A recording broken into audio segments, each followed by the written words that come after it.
श्री कृष्ण से अर्जुन सवाल करते हैं कि हे प्रभु, आप ध्यान मार्ग के द्वारा ईश्वर के ठिकाना को भी बताया कि ईश्वर कहाँ रहते हैं, उसके प्राप्ति के भी संदर्भ में रास्ता आपने बताया, कर्मयोग, भक्ति योग, ज्ञान योग की चर्चा आपने की। लेकिन उस ईश्वरत्व की अनुभूति में, उस ब्रह्मत्व की अनुभूति में सबसे बड़ा अवरोध क्या है? ये प्रश्न अर्जुन ने श्री कृष्ण से किया है। श्री कृष्ण ने जवाब देते हुए कहा है कि अहंकारं बलं दर्पं कामं क्रोधं परिग्रहं विमुच्य निर्ममो शांतो ब्रह्म भूयाय कल्पते। इसका अर्थ होता है, श्री कृष्ण कहते हैं कि हे अर्जुन, वैसे बाधा तो बहुत सारी है, लेकिन सारी बाधाओं को एक में सिमट करके यदि नाम उसका रखना हो तो सीधी सी बात कहो कि अहंकारं बलं दर्पं कामं क्रोधं परिग्रहं। ये अहंकार, बल का घमंड, धन का घमंड, पद का घमंड, प्रतिष्ठा का घमंड, ये अहंकार ही सबसे बड़ी बाधा है आपको अपने परमात्म स्वरूप की अनुभूति करने में। एक तरह से कह लीजिए कि सभी विकारों का जड़ अहंकार है। ये अहंकार खत्म हो जाए तो बाकी जितना अवगुण का आप नाम जानते हैं, उस सारे के सारे अवगुण अपने आप मुरझा जाएगा, उस धीरे धीरे सब समाप्त हो जाएगा। अहंकार ही सभी गुणों को रस देता है, अहंकार ही सभी गुणों को जीवन की शक्ति देता है। अहंकार कहते किसे, यह भी ध्यान देने की आवश्यकता है। अहंकार किसे कहा जाता है? जिस जगह पर असत्य को हम सत्य मान करके दावा, सत्य मान करके हम दावा करते हैं, असत्य चीज में सत्य का दावा करना, ये अहंकार कहलाता है। सीधी सी परिभाषा है। क्षणभंगुर में शाश्वत का अभिमान करना, ये अहंकार कहलाता है। असत्य में सत्य की धारणा बनाना, यह अहंकार कहलाता है। असत्य का मतलब जो मुंह से केवल झूठ बोला जाता है उसी को असत्य नहीं कहा जाता है। असत्य का मतलब जिसका अस्तित्व नहीं है। असत्य का मतलब जो सदा टिकने वाला नहीं है। असत्य का मतलब जो स्थिर रहने वाला नहीं है। ऐसे चीजों की धारणा करके उसी में अपनी दृढ़ भावना को स्थापित कर देना, यही अहंकार कहलाता है। जैसे उदाहरण समझिए, ये शरीर हमारा सदैव अस्थिर रहने वाला नहीं है, लेकिन इसी शरीर को सत्य मान करके हम इसको खूब रगड़ते हैं तो फूलते हैं, तो पचकते हैं, तो उछलते हैं, तो कूदते हैं। ये अहंकार है। ये क्या है? क्यों अहंकार है? क्योंकि शरीर का एक भी क्षण स्थिर नहीं है, शरीर का एक भी कण स्थिर नहीं है, शरीर की एक सांसें भी स्थिर नहीं है। ना स्थिर है और ना स्थिर रखने का इसको कोई उपाय किया जा सकता है। लाख कोशिश करने के बावजूद भी कोई व्यक्ति चाहे कि एक सेकंड जो मेरा बीत रहा है उसको किसी तरह पकड़ के रख ले, वो रख लेगा। लाख कोशिश के बावजूद भी कोई चाहे कि शरीर के मेरे जो चमड़ी का डिजाइन बदल रहा है इसको थोड़ा सा रोक ले, बाल का डिजाइन बदल रहा है इसको थोड़ा सा रोक ले, मुख की, आंख की, शरीर की आकृति जो बदल रही इसको थोड़ा सा रोक ले, रोक पाएगा? नहीं रोक पाएगा। तो जो संसरणशील संसार है, संसरणशील माया है, जो निरंतर बीत रहा है, जो क्षणपल में जा रहा है, उसके प्रति सत्य मान करके, उसके प्रति दृढ़ धारणा बना करके अपनापन का भाव पैदा करना, अस्थायित्व का भाव पैदा करना, सत्यता और शाश्वतता का भाव पैदा करना, यह क्या कहलाता है? अहंकार कहलाता है। अब इससे आप समझ लीजिए कि अहंकार में कितना चीज को गिन सकते हैं। इसीलिए कहा जाता है कि घर के प्रति आसक्ति मत करो। घर, शरीर है तो घर में तो रहना होगा ही, बिना घर के आदमी कैसे रहेगा? लेकिन घर तो चाहिए, लेकिन घर के अहंकार करने की क्या जरूरत है? घर में रहना एक अलग बात है, और घर को सत्य मान करके छाती से पकड़ के रखना एक अलग बात है। तो घर में रहिए, ये बुरा नहीं है। संत इसीलिए समझाते हैं कि घर में रहना बुरा नहीं है, लेकिन घर की आसक्ति को अपने मन में जगह देना ये बुरी बात है। परिवार के बीच में रहना ये बुरा नहीं, खतरनाक नहीं है, बल्कि परिवार की आसक्ति को अपने मन में घर बना लेने देना यह बहुत बड़ी बुरी बात है। ये जीवन के लक्ष्य में बहुत बड़ी बाधा है। धन आपके पास है ये बुरी बात नहीं, धन होना चाहिए। बिना धन के आदमी जिएगा कैसे? धन मनुष्य का बाह्य प्राण कहलाता है। जैसे सांस के बगैर जीवन नहीं जिया जा सकता, वैसे धन के बगैर कोई भी भौतिक सुविधा और भौतिक उत्कर्ष नहीं हो सकती है। कल भी मैंने कहा था कि अभी हम बैठ करके आसानी से यहाँ ध्यान कर पा रहे हैं। क्यों कर रहे हैं? क्योंकि वो सुविधा है। अभी 1 मिनट के लिए बिजली कट जाती है, सबका मुंह बंद हो जाता है, प्रवचन सुनना बंद, अब प्रवचन बोलना बंद, सब ध्यान बंद होता है कि नहीं होता है? तो शरीर की सुरक्षा के लिए मकान बना है, तभी हम बैठे हैं यहाँ पर। ये बिजली है, पंखा चल रही है, तभी हम शांति से 2 घंटा बैठ करके साधना कर पाते हैं। तो ये सुविधा को कौन बुरा कहेगा? ये घर को बुरा कैसे कहा जा सकता है? धन है तभी उस धन से समय पूर्ते पूर्ते 8 बजे उठते हैं और नाश्ता बन करके तैयार रहता है। वो धन का ही परिणाम है कि 11 बजे उठते उठते वहां भोजन बन करके तैयार रहता है। प्यार से खाते हैं, प्यार से सोते हैं और प्यार से बैठ करके हम आत्मा परमात्मा का चिंतन कर रहे हैं। ये धन बाधा कहाँ है? वो धन तो हमारा सहयोगी है। जीवन लक्ष्य की प्राप्ति में, साधना में, ध्यान में, भजन में न संसार का कोई भी प्राणी और पदार्थ बाधक नहीं है। बाधक क्या है? बाधक है कि है तो वो असत्य है, वो क्षणभंगुर है, वो परिवर्तनशील, लेकिन उसको सदैव अस्थिर सत्य मान करके और उसी में जो हम अपनी भावना को चिपका देते हैं, आसक्ति से जो हम चिपक जाते हैं, यह सबसे ज्यादा खतरनाक है। इसका त्याग, घर का त्याग नहीं करना है, घर की आसक्ति का त्याग करना है। किसी पद पर है तो पद का त्याग नहीं करना है, पद की आसक्ति का त्याग करना है। धन का त्याग नहीं करना है, धन की आसक्ति का त्याग करना है। प्रतिष्ठा का त्याग नहीं करना है, बल्कि प्रतिष्ठा की आसक्ति का त्याग करना है। यही निर्देश वेद के ऋषि देते। वेद के ऋषि का मैंने पहले कहा कि सभ्यता का उषा काल जब हुआ तो उस समय जो प्राप्त साहित्य हमारे पूरे मानव समाज के बीच में है, पूरे विश्व के पटल पर है, उस साहित्य का नाम है वैदिक साहित्य। उस वैदिक साहित्य में सबसे पहले जो वेद है ऋग्वेद है, उसके बाद अन्य वेद है। 4 वेद हमारे यहाँ है। उसमें एक वेद यजुर्वेद है, उसमें एक मंत्र आता है। हालांकि सामवेद में, अथर्ववेद में भी कहीं कहीं ये मंत्र है, लेकिन मुख्य रूप से यजुर्वेद में यह मंत्र है। और यह मंत्र क्या कहता है? तेन तक तेन भुजित्था मां गृध कस्य स्विद्धनम। वेद का मंत्र है। तेन तक तेन भुजित्था मां गृध कस्य स्विद्धनम। इसका अर्थ होता है कि ए दुनिया के लोगों, इस संसार में व्यवहारिक और पारमार्थिक जीवन को सफलता पूर्वक जीना चाहते हो तो मैं तुम्हें संसार का त्याग करने के लिए नहीं कहता। तब क्या कहता हूं? तेन तक तेन भुंजित्था, त्याग पूर्वक संसार का भोग करो। क्या करो? भोग करो, लेकिन त्याग पूर्वक। तेन तक तेन माने त्याग पूर्वक। तेन तक तेन भुंजित्था, त्याग पूर्वक भोग करो। मां कस्य स्विद्धनम। इस धरती का धन दौलत संसार भला किसका हो सका है? किसी का है तो नहीं। इस संसार को हमारे बाप दादा भी कहते रहे कि मेरा है मेरा है मेरा है, वो भी छोड़ के चले गए।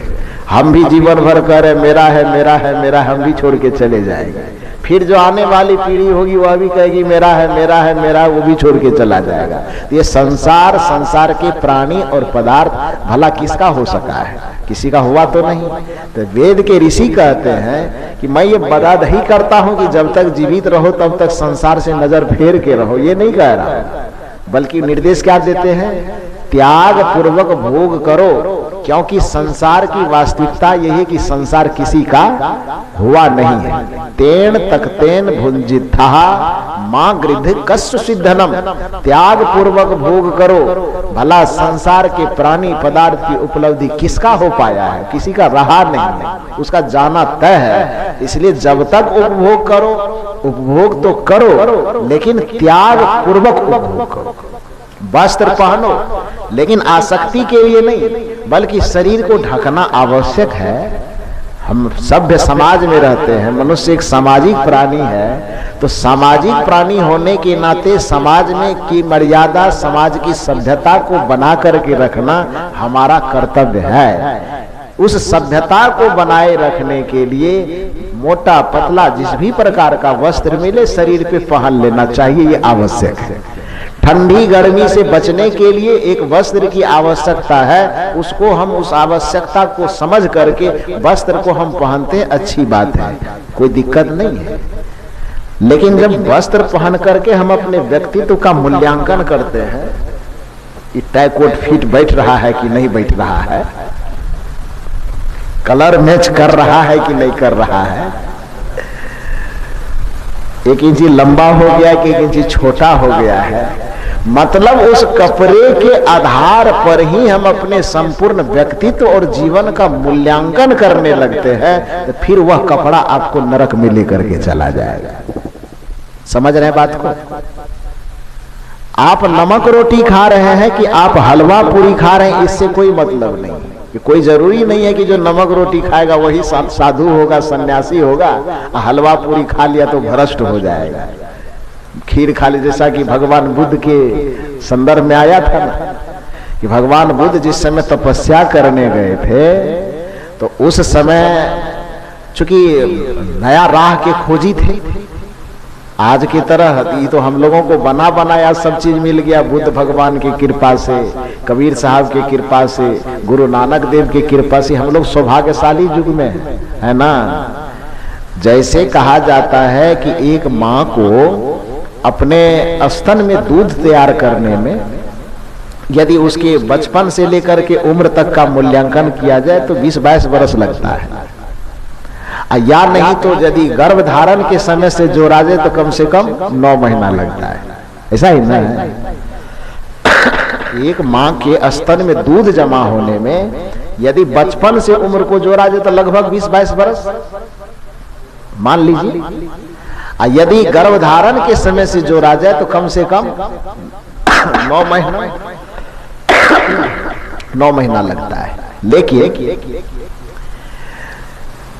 गर्भ से जो निकल करके बच्चा माँ के गोद में आता है, उस बच्चा के मुंह में दूध जाने में कितना समय लगता है? 9 घंटा कि 9 महीना, 9 बरस?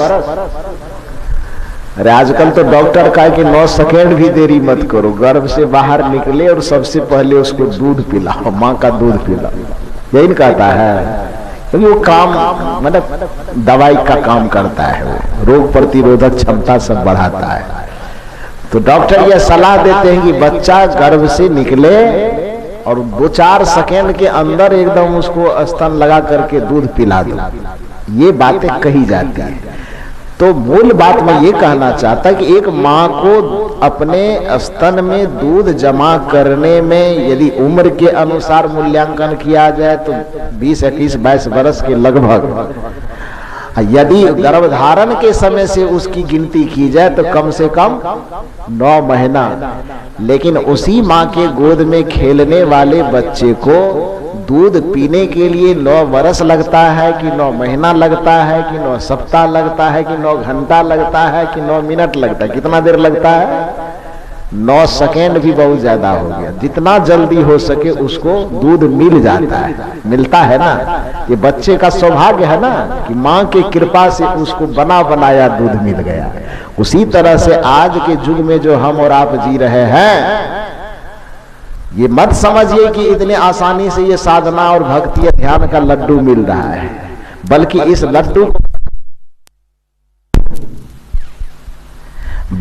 लड्डू को, इस मिठाई को बनाने में, इस अमृत को उपलब्ध करवाने में भगवान बुद्ध, सदगुरु कबीर, दुनिया के तमाम संत महापुरुषों को एक मां बन करके जितनी साधना और तपस्या करनी पड़ी है, उसके परिणाम में बड़ी आसानी से हमें यह साधना का अमृत मिल रहा है। उन सब महापुरुषों की कृपा है। तो भगवान बुद्ध जिस समय ध्यान के मार्ग की खोज कर रहे थे, तो उनके लिए आज की तरह तो आसान नहीं था ना।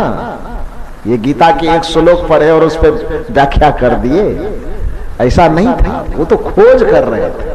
हमको तो खोजा खोजा रास्ता मिल गया। तो भगवान बुद्ध जिसके भी पास जाते थे वो तरीका बताते कि आप इतना तपस्या कीजिएगा ना, इतना दिन भूखे रहिएगा, तब आपको मन भगवान मिल जाएगा। अब किसी ने बता दिया और हम जानते नहीं है, तो जो बताएगा सामने वाला वही करेंगे। भगवान बुद्ध वो करने लगे। जिस जिस व्यक्ति के पास गया और जो जो रास्ता बताया, भगवान बुद्ध वो करते चले गए। इसमें उनके कितने समय खत्म हुए मालूम है? कितना समय इसमें उनका बर्बाद हुआ पता है आप लोगों को? 6 वर्ष। कितना समय बर्बाद हुआ? 6 वर्ष बर्बाद हो गया। किसी ने समझा दिया कि आप भोजन नहीं कीजिएगा ना, भूखा रहिएगा तो भगवान दर्शन दे देंगे, तुरंत कृपा करेंगे और खुश होकर के दर्शन दे देंगे। भगवान बुद्ध अन्न का त्याग करते, और अन्न का त्याग करने के कारण उस शरीर लड़खड़ा गया। शरीर केवल हड्डी का ढांचा बच गया। बोध गया जिसे जाने का अवसर मिला हो तो वो देखे होंगे, वहां अभी एक पोखर है और बट वृक्ष, बोधि वृक्ष उसी जगह है। कहा जाता है कि भगवान बुद्ध जब उसी पोखर में स्नान करने जाते थे तो स्नान करके खड़ा तक नहीं हो पाते थे, इतना शरीर लाचार और कमजोर हो गया था। तो वही पीपल के वृक्ष में जो लटका हुआ रहता है, लत्तर टाइप का, लत्ती टाइप का, तो उसी को किसी तरह से पकड़ करके और खड़ा होते थे। शरीर को खड़ा होने तक का भी सामर्थ्य नहीं बचा था। माने अब प्राण छूटेगा कि तब प्राण छूटेगा, उस स्थिति में आ गए। किस लिए? ये दूसरा पाखंडी के चक्कर में पड़ करके कि भूखा रहिएगा तो भगवान दर्शन दे देगा, इसी चक्कर में। तो उसके बाद संजोग से भगवान बुद्ध माने अफसोस करके लेटे हुए थे या बैठे हुए थे उसी वृक्ष के नीचे में। उसी बगल में अभी सुजाता नगर है, नाम सुजाता नगर शायद है ना, गया वाले लोग बताएंगे। सुजाता नगर है, हम तो गए हैं, एक ही बार देखे हैं, मैंने उतना याद नहीं बढ़िया से, लेकिन सुजाता नगर बगल में ही है। तो वहां सुजाता नाम की एक साधिका रहती थी। सत्संग भजन से लगाव होगा उसको, किसी संत गुरुजन से भेंट मुलाकात हुई होगी, उनकी प्रतिभा संपन्न थी। वह मन में कोई चीज गछी होगी, कोई मनोकामना मांगी होगी, और उस मनोकामना की पूर्ति हुई। तो मनोकामना, मैंने पहले कहा था, कल भी कहा था कि पुराने जमाने में ये मंदिर, मूर्ति, देवी या देवता, भगवान भगवती की पूजा तूजा नहीं होता था। प्राकृतिक शक्तियों की पूजा होती थी, वृक्ष की पूजा होती थी, पर्वत की पूजा होती थी, प्रकृति की जितनी सारी शक्तियां थी उसी को देव स्वरूप मान करके पूजा किया जाता था। आज की तरह जो दुर्गा माय, काली माय, शीतला माय, चंडी माय, कौन बाबा कौन माय ढेर पैदा होता है, नया नया कोरोना माय भी पैदा हुआ है। तो इतना ये कोई माया कोई बाप जो है ना, उस समय पुराने जमाने में नहीं था।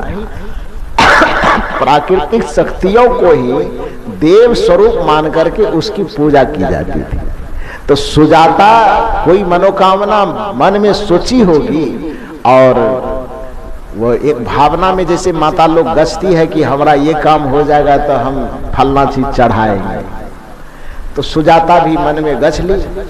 जो जिस सब जगह पर भगवान बुद्ध जिस बोधि वृक्ष के निर्देश तपस्या करते थे, तो उस इलाके में वह जो पीपल का वृक्ष था बड़ा प्रसिद्ध था, मन उसी को देव स्वरूप मान करके पूजा जाता था। तो सुजाता उसी पीपल के वृक्ष को ध्यान में रख करके कही, हमारा फलाना मनोकामना यदि पूरा हो जाएगा तो हे वृक्ष देवता, आपको हम खीर का प्रसाद चढ़ाएंगे। समझ रहे बात को? संजोग से अच्छी कोई भावना होगी, काम उसका पूरा हो गया। पूरा हो गया तो बस खीर बनाई, और खीर बना करके वो पीपल देवता को चढ़ाने के लिए ले गई। तो जब वो पीपल देवता के पास गई चढ़ाने, तो वहां पर देखा कि भगवान बुद्ध लेटे हुए। तो उसके मन में हुआ, सुजाता के मन में हुआ कि पीपल देवता हमारा खीर खाने के लिए आदमी बन करके प्रकट हुआ है। क्योंकि ध्यान करते करते शरीर क्या हो गया था, एक तो भूखा रहते रहते और आंख बंद करते करते शरीर एकदम हड्डी का ढांचा और पूरा पीला हो गया था। लेकिन भक्ति की जो तेज थी वो शरीर पे तो चमक थी ना, शरीर चमक रहा था। तो वो जो लेटे हुए थे, सुजाता आई वो वृक्ष देवता को खीर चढ़ाने, और उसी वृक्ष के नीचे जो बुद्ध जी लेटे हुए थे, तो सुजाता को लगा कि हमारा लिए भगवान प्रकट हुआ है खीर खाने के लिए। तो वो जाती है, अब बड़ा हाथ जोड़ करके आदर सहित आवाज लगाती कि भगवान उठिए और खीर खाइए। तो बुद्ध बेचारे इतने कमजोर हो गए थे कि आंख तक खोलने का साहस उनमें नहीं बचा हुआ था, आंख भी नहीं खोल पा रहे। तो एक बार आवाज लगाई सुजाता, 2 बार आवाज लगाई, बराबर आवाज 3, 4, 5 बार जब आवाज लगाई, तो किसी तरह से बुद्ध ऐसे आंख खोले।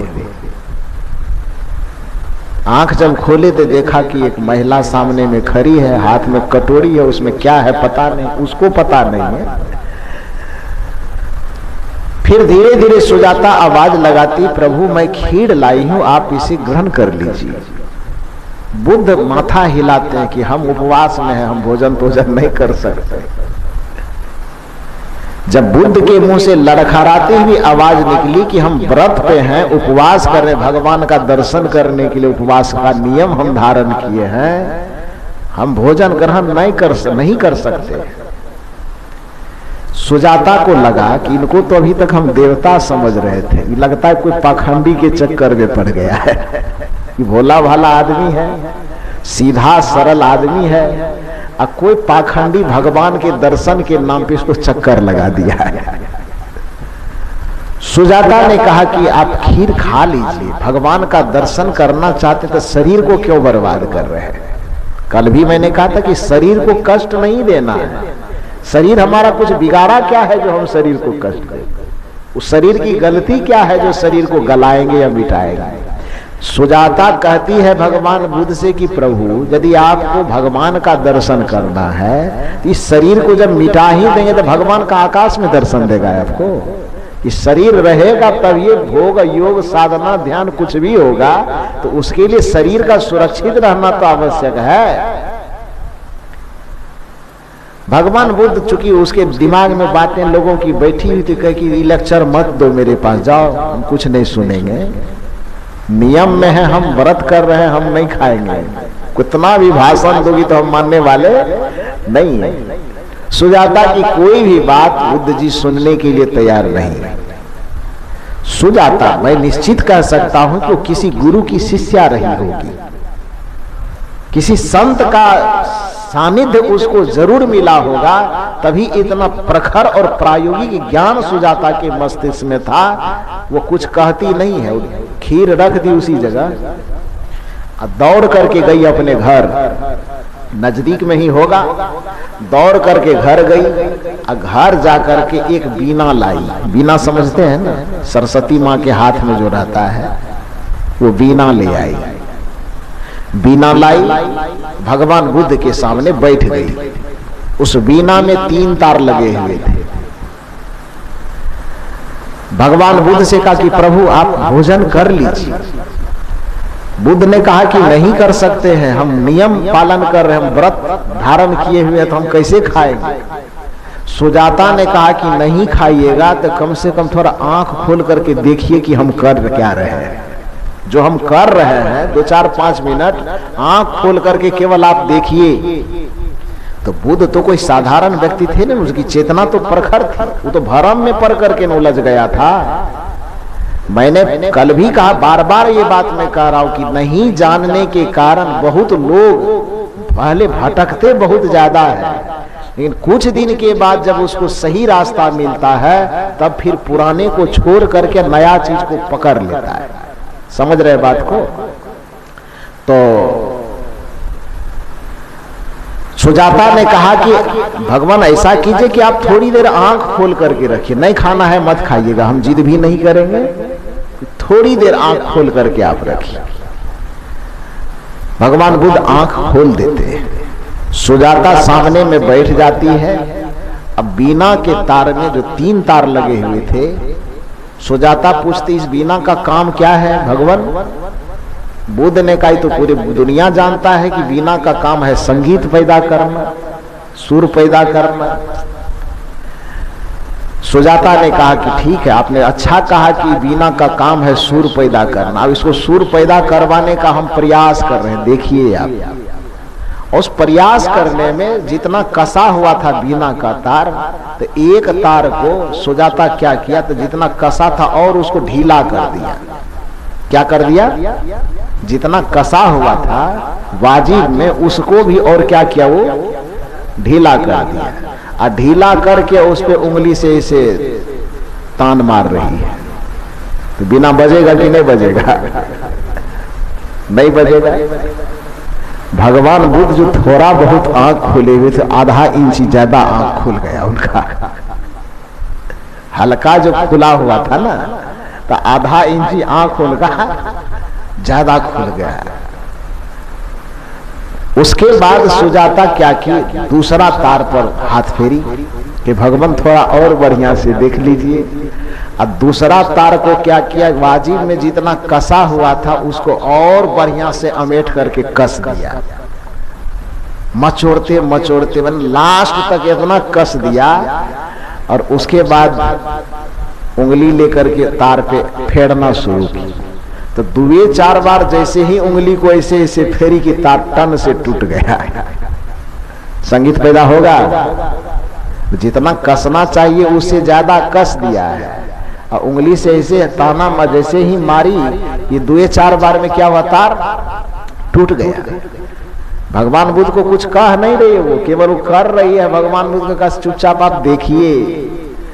तो पहली बार में जो तार ढीला किया और संगीत नहीं निकला, तो बुद्ध जी जो ऐसे देख रहे थे, तो आंख 1 इंची थोड़ा ज्यादा खोला। अब दूसरे बार में जो तार पे कस करके मारा और तार टूट गया, यह जो बुद्ध जी देखे तो उसका आंख 2 इंची ज्यादा खुल गया। समझ रहे बात को? आश्चर्य के निगाह से बुद्ध देखने लगे। समझो कि माने भगवान बुद्ध के मुक्ति का मार्ग जो शुरू होता है, उस सुजाता के माध्यम से ही होता है। नहीं तो वो तो पाखंडियों के, पंडितों के उलझाव वाले पाखंड में उलझे हुए, तो उसका पूरा जीवन चौपट हो जाता है। तो दूसरे वाले तार पे जो ताना ऐसे उंगली फेरी और वो तार टूट गया, बुद्ध जी की आंख आश्चर्य से खुली की खुली रह गई। उसके बाद सुजाता ने तीसरे वाले तार पर क्या प्रयोग किया, उसको न ज्यादा कसा और न ज्यादा ढीला किया। जितना मध्य में रहना चाहिए, न ज्यादा न कम, मध्य में उसको कस करके और उसके बाद उंगली से तान फेरना शुरू की। और बिना से जो सुर प्रकट होना चाहिए, जो ध्वनि प्रकट होनी चाहिए, बिना से वो सुर और संगीत पैदा होने लगा। भगवान बुद्ध कुछ पूछे नहीं, आगे में जो खीर के कटोरी रखा हुआ था, तुरंत कटोरी लिए और खीर पूरा 1 मिनट में झटपट करके खा गए। कुछ नहीं पूछे। अब भगवान बुद्ध को खीर खाते, सुजाता कुछ कही नहीं कि खाइए कि नहीं खाइए, केवल इतना चीज को बुद्ध ने देखा और उसी से उसको ज्ञान की प्राप्ति हो गई कि जीवन को कैसे जीना चाहिए। और उसी बिना के तार को अपने संपूर्ण जीवन का उन्होंने सिद्धांत मान लिया। भगवान बुद्ध के दर्शन, भगवान बुद्ध के सिद्धांत का नाम क्या मालूम आप लोगों को? मालूम है क्या नाम है? मध्यम मार्ग तो हम लोग कहते हैं ना, लेकिन भगवान बुद्ध, चूंकि हम लोग तो हिंदी वाले हैं, भगवान बुद्ध पाली भाषा वाले थे। उनके उपदेश, उनके दर्शन, उनके सिद्धांत किस भाषा में लिखा हुआ है? पाली भाषा। तो भगवान बुद्ध जो सिद्धांत की स्थापना किए, उस सिद्धांत का नाम है मध्यम निकाय। क्या नाम है? मध्यम निकाय। पाली भाषा में जिसको मध्यम निकाय कहते हैं, उसी को हम अपनी भाषा में हिंदी में बना करके मध्यम मार्ग कहते हैं। और जिसको भगवान बुद्ध की भाषा में मध्यम मार्ग कहा जाता है, उसी को कबीर साहब की भाषा में सहज मार्ग कहा जाता है। समझ रहे बात को? भगवान बुद्ध मध्यम निकाय माने मध्य में आ गए। मध्यम का मतलब था मध्य में आ जाना। तार के बिना के तार को न ज्यादा ढीला करना, बिना के तार को न ज्यादा कसना, बीच में रखना, मध्य में रखना। कबीर साहब कहते हैं न तुमको पक्ष में रहना है और न तुमको विपक्ष में रहना है, तुमको कहाँ रहना है? निष्पक्ष में रहना। निष्पक्ष कहाँ रहता है? बीच में। निष्पक्ष जो भी तुलना करने वाला, तौलने वाला चीज जो भी होता है वो मध्य में होता है। दो वकील लड़ता है और मध्य में जज बैठता है ना। दोनों वकील के बहस को सुन करके, दोनों वकील के दलील को सुन करके पक्ष वाला भी लड़ रहा है, विपक्ष वाला भी लड़ रहा है। फैसला कौन देगा? फैसला तीसरा व्यक्ति जो देगा, जो दोनों के मध्य में तटस्थ होकर के बैठा हुआ है। आप तराजू में तौलते हैं, दो पलड़ा होता है तराजू, एक पे सामान रखते हैं, एक पे वजन करने वाला चीज रखते हैं, लेकिन उसका निर्णय कौन करता है? निर्णय कौन करता है? दायां साइड वाला कि बायां साइड वाला? निर्णय दायां साइड और बायां साइड नहीं करता है, निर्णय करता है बीच वाला करता है ना, वो मध्य वाला निर्णय करता है। देखिए कबीर का सिद्धांत कितना वैज्ञानिक है, बुद्ध का सिद्धांत कितना वैज्ञानिक है। कितने भटकने के बाद, कितना निचोड़ने के बाद, तब उस हम लोगों के लिए जो अमृत का ये मार्ग उन लोगों ने दिखाया है, कितना उपकार है उन लोगों का हम लोगों के ऊपर में। भगवान बुद्ध ने मध्यम मार्ग चला, मध्य का मार्ग चला है। न ज्यादा ढीला छोड़ना है और न ज्यादा कसना है, मध्य में रखना है। तो मैं कह रहा था कि उसी तरह से शरीर को कष्ट देना, शरीर को सताना, ये कोई साधना, ये कोई भजन नहीं। शरीर की गलती क्या है जो शरीर को सताया जाएगा? शरीर को परेशान क्यों किया जाए? मन के कारण सारा उपद्रव है और मन को हमें रगड़ना है, मन को हमें मांझना है। ये ध्यान की क्रिया शरीर को सताने की क्रिया नहीं है, ये ध्यान की क्रिया मन को मांझने की, मन को रगड़ने की, मन को निर्मल बनाने की, मन को निर्विकार बनाने की साधना पद्धति है। समझ रहे हैं ना?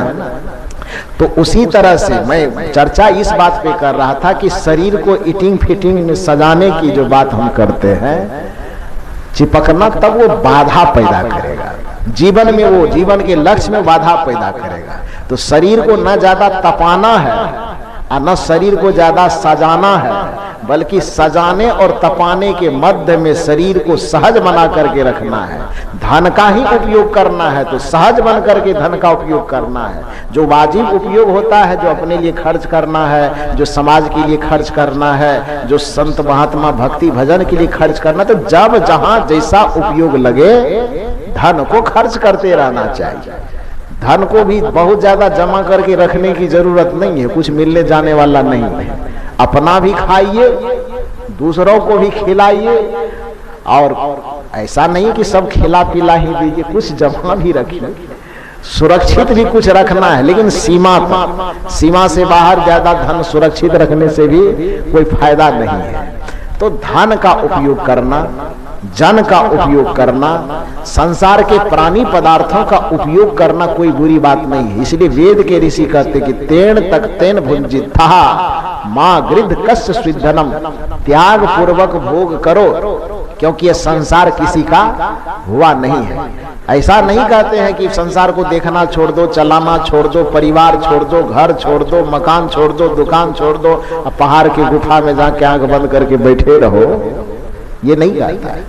यह चीज किसी ने किया था, गुरु गोरखनाथ जी यही करवा रहे हैं, जिसके कारण आम जनता का धर्म भक्ति वो नहीं बन पाया, उसे कट गया। कबीर साहब इसी कमजोरी को पकड़े और इस कमजोरी को पकड़ करके लोगों की भक्ति को लोक की भक्ति बनाने के लिए, साधना को आम लोगों का साधना बनाने के लिए, धर्म को आम लोगों का धर्म बनाने के लिए कबीर साहब ने कहा कि गुफा में आंख बंद करने की आवश्यकता नहीं है, बल्कि खेत में कुदाली चलाते हुए भी साधना हो सकती है। ऐसा साधना का मार्ग मैं चलाऊंगा कि झाड़ू लगाते लगाते भी ध्यान हो जाए, रोटी बनाते बनाते भी ध्यान होने लगे, सड़क पे चलते चलते भी ध्यान होने लगे, दुनिया के किसी भी कार्य व्यापार को करते करते भी आदमी का मन सहज और निर्मल हो सके, ऐसे धर्म की मैं स्थापना करूंगा। और गुरु गोरखनाथ जो एकांगी होकर के गुफा में बैठ करके ध्यान को सीमित कर दिया था, कबीर साहब ने कहा कि उस कमी को मैं पकड़ता हूं और उसमें दो नया चीज और जोड़ दिया, कर्म योग और भक्ति योग को जोड़ करके गुरु गोरखनाथ की परंपरा से ज्ञान योग लेकर के इधर कर्म योग और भक्ति योग तीनों को जोड़ करके इतना सुंदर मार्ग चलाया कि पूरे भारतवर्ष का धर्म और भक्ति का ये गंगा का प्रवाह सबको प्रवाहित किया, सबको प्रभावित किया, सबको लाभान्वित किया। तो आज जिस भी रूप में सत्संग का प्रवाह देख रहे हैं, ये कबीर साहब की देन है। आज जिस किसी भी मत, किसी एक मत पंथ की बात मत कीजिए, दुनिया के जितने भी मत पंथ आपको दिखाई देते हैं, उन सभी मतों पर, सभी पंथों पर कबीर साहब का असीम अनुकंपा है। कबीर साहब न होते तो ये सत्संग न होता, कबीर साहब न होते तो आम लोगों के बीच में जो ध्यान का प्रचलन है ये ध्यान नहीं होता। कबीर साहब नहीं होते तो आम लोगों के लिए जो आज ईश्वर सुलभ हो पाया है, आत्म तत्व की अनुभूति सुलभ हो पाई है, ये सुलभता से आत्म तत्व की अनुभूति नहीं हो सकती। कबीर साहब से पहले धर्म कुछ लोगों का धर्म बना हुआ था। कबीर साहब से पहले ध्यान और भजन जो था कुछ योगियों की, पहाड़ की गुफा में रहने वाले का विषय था। आपका हमारा विषय ये ध्यान का विषय नहीं था। तो कहने का ये अर्थ है त्याग पूर्वक हमें भोग करना है। ये संसार हमारे लिए बाधक नहीं है, संसार का अहंकार हमारे लिए बाधक है।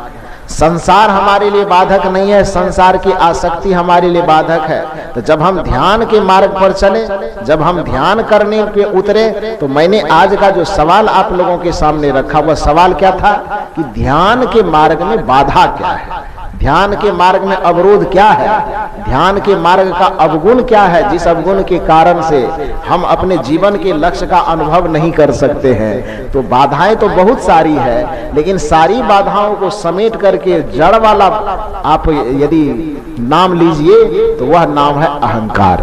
अहंकार किसे कहते हैं? अहंकार कहते हैं असत्य संसार को सत्य मान करके उसमें आसक्त हो जाना, यह अहंकार का कारण है। क्षणभंगुर संसार को शाश्वत मान करके उसमें चिपक जाना, यह अहंकार है।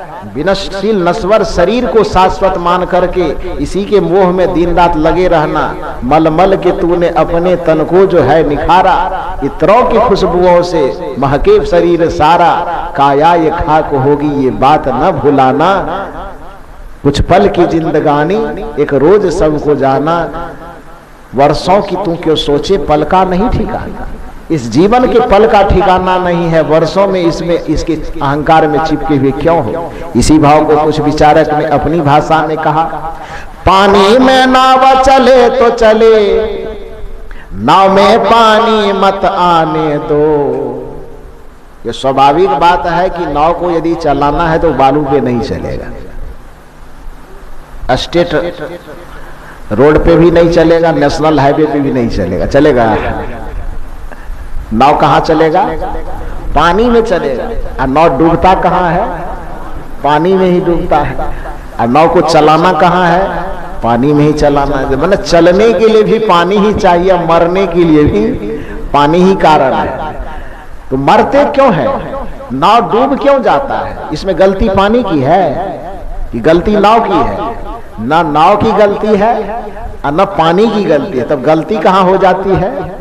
पानी में नाव चले तो चले, लेकिन गलती कहाँ है? नाव में पानी मत आने दो। उसी प्रकार से संसार में मन रहे तो रहे, मन में संसार न आने दो। पानी में नाव चलता है, वाजिब बात यही है, यही नियम भी है कि पानी में ही नाव चलेगा मेरे भाई। लेकिन नाव यदि डूब गया तो इसमें आप पानी को दोष मत दो, इसमें दोष आप नाव को मत दो। दोष आपकी नासमझी का है कि नाव में किसी कारण से पानी जब घुसने लगा तो आपको सावधान होना चाहिए, उस पानी को नाव में घुसने से रोकना चाहिए। अथवा घुस गया है तो बाल्टी लेकर के उसको जितना जल्दी हो निकालने का प्रयास कीजिए। यदि ये काम आप पानी को नाव में आप घुसने नहीं देंगे तो वह पानी नाव के लिए कभी खतरा पैदा नहीं करेगा, बल्कि वो उसका सहयोगी है।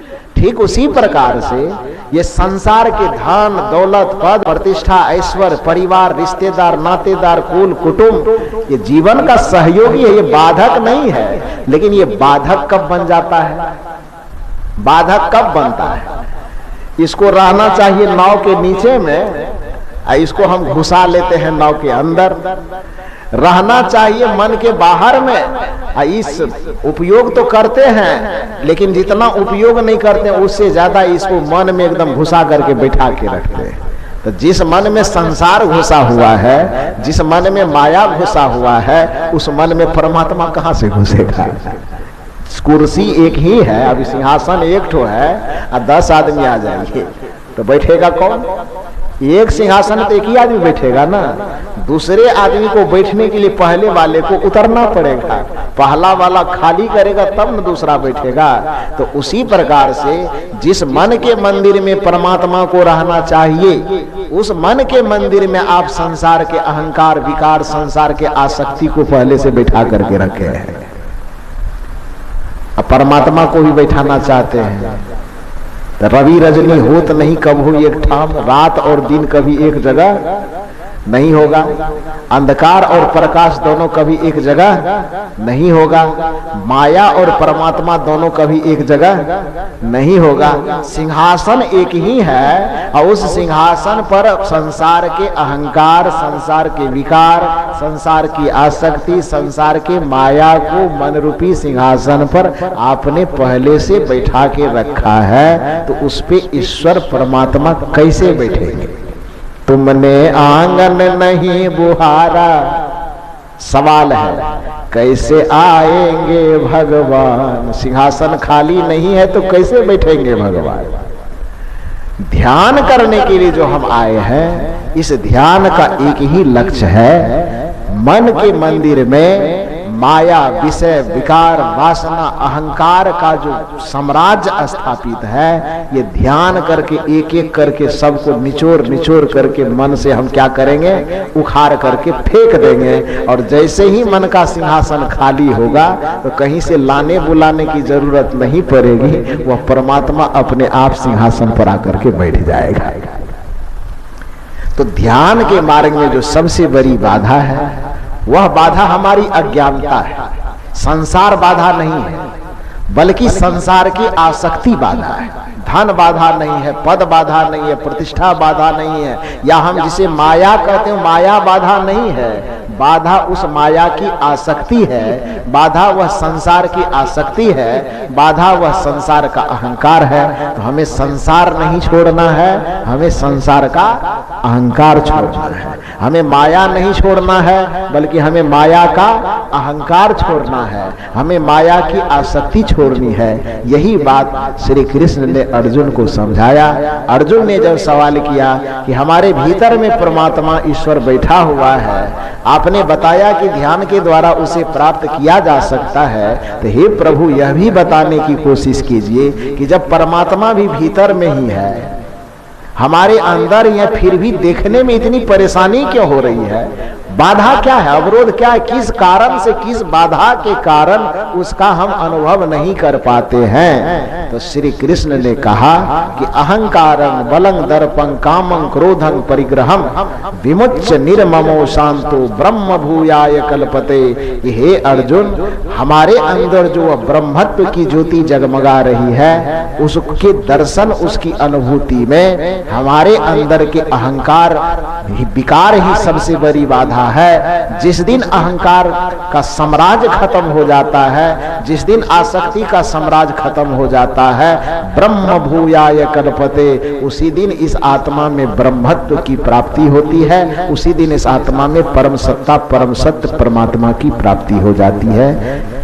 इस बाधा को समझो और बाधा को हटाने का प्रयास करो। यही ध्यान का लक्ष्य है कि हमें अपने मन, हृदय, चित्त के सिंहासन को विकारों से खाली कर देना है। यही ध्यान का उद्देश्य है। और यह जिस दिन इस उद्देश्य में हम सफल हो गए, उस दिन हमारे हृदय रूपी सिंहासन पर परमात्मा विराजमान हो जाए।